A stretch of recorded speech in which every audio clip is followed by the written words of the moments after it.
நாட்டு மருந்து கடைகள்ல திப்பிலி ரசாயனம் அப்படின்னு ஒரு மூலிகை இருக்கு.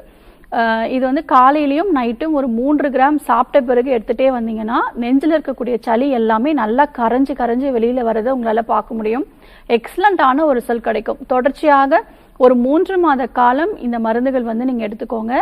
வெளிப்பிரயோகமா நம்மளுடைய விலா எலும்புகள்ல கீழே இருந்து மேல் பக்கமா தட்டி விடணும். டேப்பிங் மெத்தட் அப்படின்னு சொல்லுவோம்.